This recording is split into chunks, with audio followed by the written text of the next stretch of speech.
I'm gonna make a video. A theory that I've been coming up with. Um,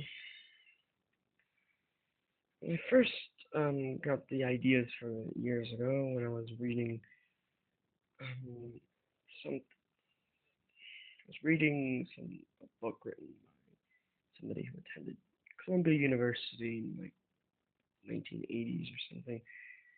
Um, perhaps pursuing a graduate degree or something like that. His name is Lloyd DeMoss.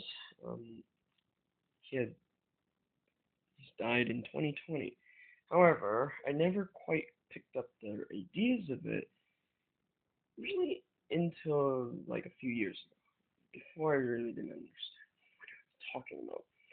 So, the idea that I was describing is basically the idea that if you went to prison in a certain country, um, you might get sympathy only if you're deported immediately after release.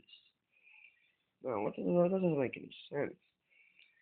Well, it doesn't make sense because the thing is, a lot of people they can live their whole entire lives, and the only thing they would understand there's certain percentage of the population. I'm not entirely sure what percentage it is. It could be 10%, roughly, maybe a little more, a little less. Um, for the most part, these types of people could live their whole lives. I don't care how much money they make.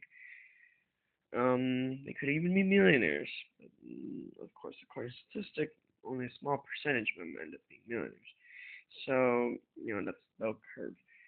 So basically, the only way they would understand what I'm talking about, or, at least have the right mind framework, is that they're literally in their deathbed. So clearly, I'm hoping that the audience for my videos is not those people. So,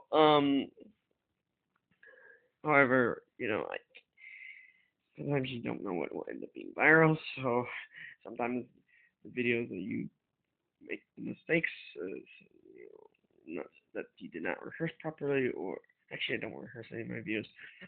Videos that you say the most um, say things that don't make sense end up being the most views. So basically, I got this idea that the thing is, I've noticed a lot of my classmates, they actually understood, maybe not in the way I described it, but they tend to see the world very differently. And I think it's because their past lives are different. Um, no, most people don't talk about past lives because a lot of people they might not be very comfortable with the idea to discuss that publicly unless you have some form of credential because some people could be religious and some people they don't want to infringe on others' beliefs. And and the thing is, it's the idea that I call I don't really have a name for this theory other than that again it only really affects a small percentage population, maybe less than 25%, more like 10%, between 10 and 25%. These types of people they don't the only way they would understand again, like I said, they would only understand things on their deathbed. I suppose you can apply labels to them. I'm not entirely sure that's the best approach. Um. Anyway. Um. Well, and then so basically, I'm describing a certain type of person. They don't want to understand anything.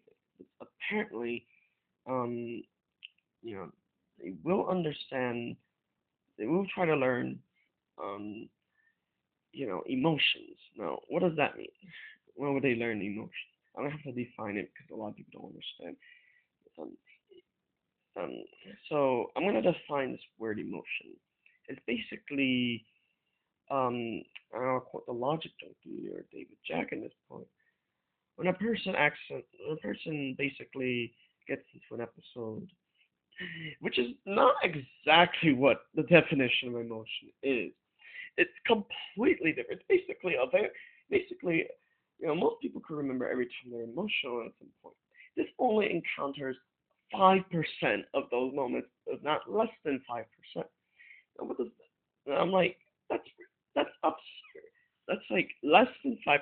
Only less than 5% of all the times you've been emotional in your life get counted, and every other and the 95% of other instances get ignored. That is what I'm talking about. So I figured nobody would understand that. And I'm like, I might have to make this video all over again, saying the same exact things in a different order. And I'm like, I would make that video exactly.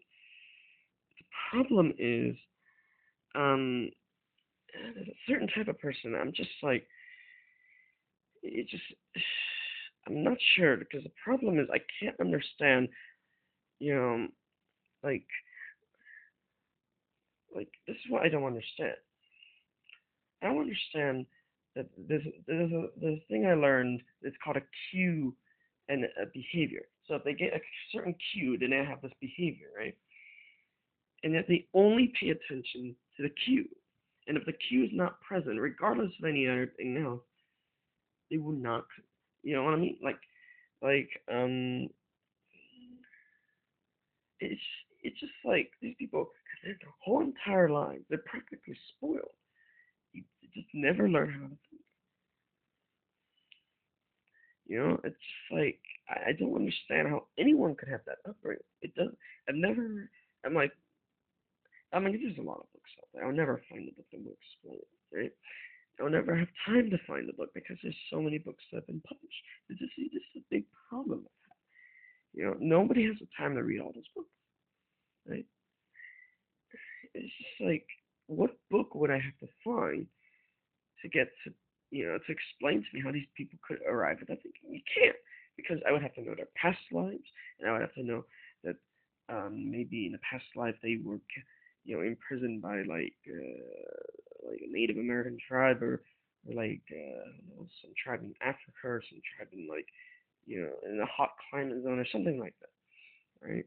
Because you know, I wouldn't know the physics unless I'm like a psychic, but I'm not a psychic. So you can tell I'm trying to be down to earth, but there's some people they will ignore 90% of everything, and and like if I just mess up on that 10%, that's the only thing they pay attention to. It's just like that's like it's not called selective inattention. I realize that's not the right. This is a concept I remember from psychology classes, and that's actually not the concept I'm describing. And it's like I'm like I don't know what concept it is. It's not selective inattention. It's not selective attention. It's not any of those things. It's just like, what is the concept? I'll have to literally make up the word. Like, how many times in my life have I had this problem? It's just like, I don't know what the word is. I have to make it up. I'm sure there's a word for it. It's just like,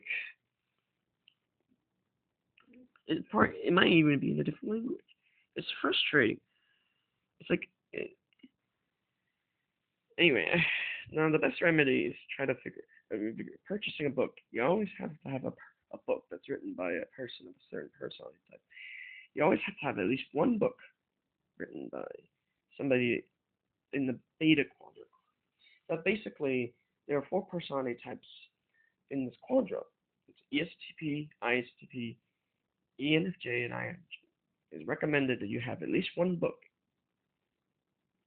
at your disposal so they can read who the author is that personality. Because I've had a lot of books that the author is the Delta quadrant, and I could not understand reading it. You know, I would, the book would make sense for me to have, but I would not be able to read it clearly. I would have to read a book from, so at least have one book from an author that is the beta quadrant, because then otherwise it's just like, I think things just make sense, and you wouldn't have to rely on, knowledge of astronomy and whatever Jeff Bezos said about. You wouldn't have to rely on all that. It's not exactly astrology.